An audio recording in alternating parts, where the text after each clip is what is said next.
皆さんごきげんよう、上川薫です。今回取り上げる話題は中国の凶暴性と日本の台湾有事に対する考え方について解説しておきます。今、インターネット上で大きな話題となっているのが中国の節賢駐大阪総領事の発言です。朝日新聞デジタル速報の高市首相、台湾有事存立危機事態になり得る、認定なら武力行使もという見出しの記事について、勝手に突っ込んできたその汚い首は一瞬の躊躇もなく切ってやるしかない、覚悟ができているのかと発言しました。これはインターネット上での発言ですが、だからといって肉声とは違って文字だから問題がないといったような話ではありません。中国側の責任ある人物の発言ですから、非常に大きな問題でしょう。産経新聞はこのように報じています。中国の大阪総領事、その汚い首は切ってやるしかない、高市首相の台湾有事めぐる答弁に投稿。中国の節賢駐大阪総領事は、朝日新聞デジタル速報席が X に投稿した記事、高市首相台湾有事、存立危機事態になり得る、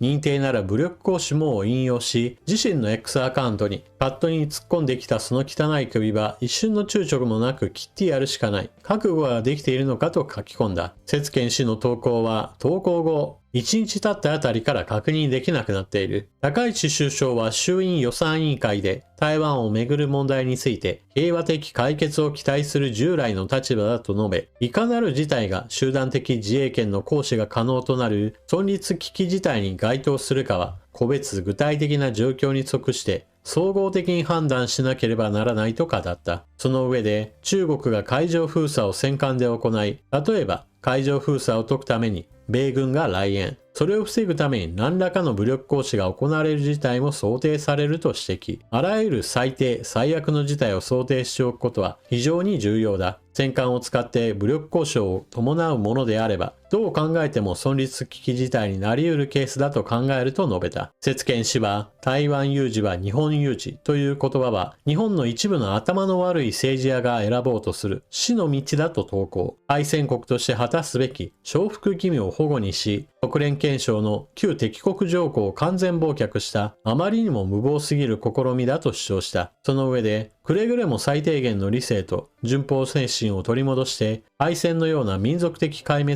食らうことが二度とないようにしてほしいと述べた。非常に日本に対する無礼をはるかに通り越した重大発言であり、インターネット上ではこの節賢氏を国外退去せよというような意見が非常に多くなっています。私も大賛成です。こうした問題人物の国外退去を進めるためには、ペルソナ・ノン・グラータというようなウィーン条約で定めた対応を取ることにより、中国に対してきっぱりと日本の態度を示すことができます。また、問題発言をしたこの節賢氏だけではなく、中国政府も今回の高市氏の答弁に対しては反対表明を出しています。中国、高市首相の発言に断固反対。中国外務省の報道官は記者会見で、高市早苗首相が国会答弁で、台湾有事は存立危機事態になり得ると述べたことに強烈な不満と断固反対を表明し、日本側に厳正な申し入れをして抗議したと明らかにした。中国外務省の場合だと、高市総理に対して殺害予告のようなものを言っているわけではありませんが、節賢氏の発言の後であれば、あたかも節賢氏を支援しているかのようにも見えます。そのぐらい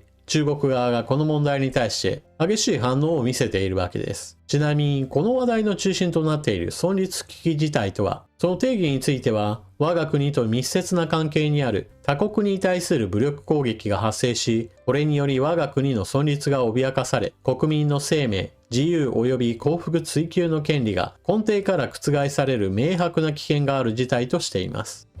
ちなみに日本の国内世論としては、節賢氏の非常に攻撃的な発言に対して批判する声が高まっていますが、逆に中国側のインターネット上においては、よく日本に対してはっきりと注文をつけたと、この節賢氏に対する称賛の声がインターネット上では多く見られるようです。基本的に中国政府の言い分としては、台湾については自国領内のようなものであり、たとえ台湾有事といったものが発生したとしても、それは国内問題で日本に対しては何ら手出しさせるような問題ではないとしています。一方で日本側から見た場合において、台湾は民主主義勢力の一角であり、決して中国の共産党政府の支配下に入っているわけではありません。中国の習近平国家主席は台湾について自分たちの勢力圏に収めることは彼やもしくは共産党政権にとっての絶対に叶えたい目的の一つだとしています。そして武力行使についても決してその選択肢から外すものではないともしています。このような状態にある時にもしも台湾有事が発生した場合においては当然日本の南方ルートは非常に危険な状態に陥ります。そもそも台湾有事については様々なパターンがあります。直接的な攻撃を行うといったことも一つの選択肢なわけですが、一方においては台湾周辺における海域封鎖を行って台湾を干上がらせるというような兵糧攻めといったものも十分考えられます。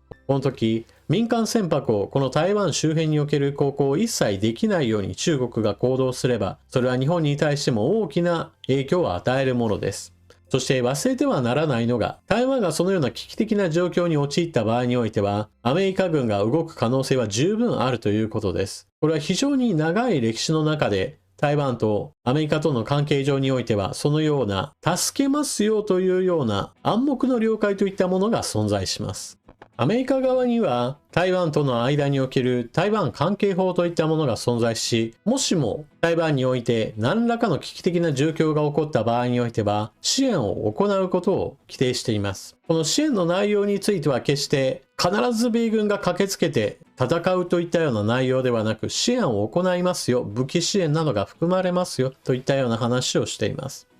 しかし現実においては中国側が攻撃を行った場合においては近づくことが非常に困難になるわけですから、支援を行うにも武力を伴って物資を守らなければ搬入することが難しい状況となります。その場合、日本においては連鎖的に中国との関係が急激に悪化します。なぜならば、アメリカが台湾を支援するときには目と鼻の先で起こっている台湾有事に対して日本に駐留している米軍が一切関与しないといった可能性はちょっとありえないと考えた方が良いでしょう。ですから、そのような段階を踏まえた場合において台湾有事というのは日本にとっても決して他人事ではないのです。ところが、この台湾有事が起こると日本にとっても決して他人事ではないという状況に対して理解を示さない人たちがいます。台湾で何かが起こったとしても日本は関係ないとしてこれを放置すればいいじゃないかという人たちです。これはロシアによるウクライナ侵略の時にも見られたことですが、ロシアが侵略したいのであれば放っておけばいいという人たちが日本国内にもいました。それと同様にして中国共産党による台湾侵攻を放置すればいい、侵略したいんだったらさせればいいという人たちが日本国内にも同様にして存在するのです。これはロシアによるウクライナ侵略の時もそうでしたが、日本が明確に侵略している国に対してどうぞ勝手にしてくださいというような意味合いを含むものであり、今後の人類の歴史そのものに非常に汚点を残すものです。軍事力を持って他の国に攻め込むことに何ら反対しないというのであれば、それはもはや平和主義ではなく戦争に加担するような非常に悪しき国際的な立場を表明するようなものです。また、米軍が支援することを前提にした場合においては、じゃあそんな米軍を日本から追い出せというような人たちもいます。これもまた非常に日本を危険に陥らせるような言動だと言えるでしょう。なぜならば、日本から米軍を全部撤退させろということは、つまりアメリカとの軍事同盟をやめさせようという話でもあります。この場合、日本は軍事同盟を失うということにもなれば、当然日本が自主独立し、自分の国は自分の防衛力だけで完全に守ることを目指さなければなりません。その場合、日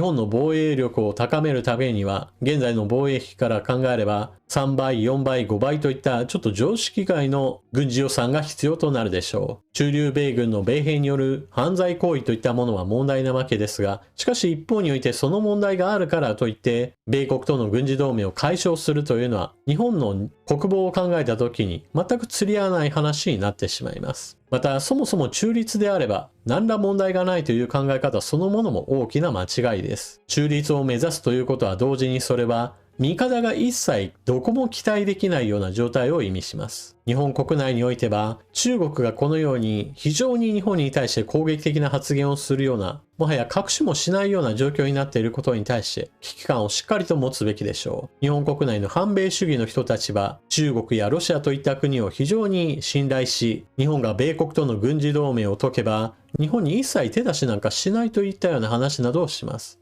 しかし、軍事力のバランスが崩れた場合においては、その時こそが日本にとっては危険な事態に陥ることを忘れてはなりません。今回の中国の大阪総領事の発言といったものは、彼らがいつも心の中に秘めていても、表立っては言わないようなことをポロッとこぼしたような本音だと考えた方が私は良いと思います。皆さんは今回の中国側の発言をどのように思われるでしょうか？ぜひともコメントしていってください。ちなみに余談なのですが、ここ数日動画の投稿をお休みしていました。寒暖差が非常に激しいといったこともあり、私はちょっと風邪で寝込んでいました。特にひどかったのが、ちょっと人とは全く異なるような症状で、体が弱っていたせいか、目にばい菌が入り込んでものすごい充血と痛みにも苦しめられました。それに加えて、普通の風邪の症状といったものも加わったことにより、鼻水もぐちゃぐちゃに出るような感じで、熱も出るし、頭もぼーっとするしで、ひどい状態でした。これからどんどんと秋から冬へと進んでくることによって、インフルエンザをはじめとした様々な感染症なども広まりやすい時期です。ぜひとも皆さんも体調管理にはお気をつけください。それでは今回の動画はここまで。最後までご視聴いただきありがとうございました。チャンネル登録していない方はぜひともこの機会にチャンネル登録よろしくお願いします。それでは次の動画でまたお目にかかりましょう。またね。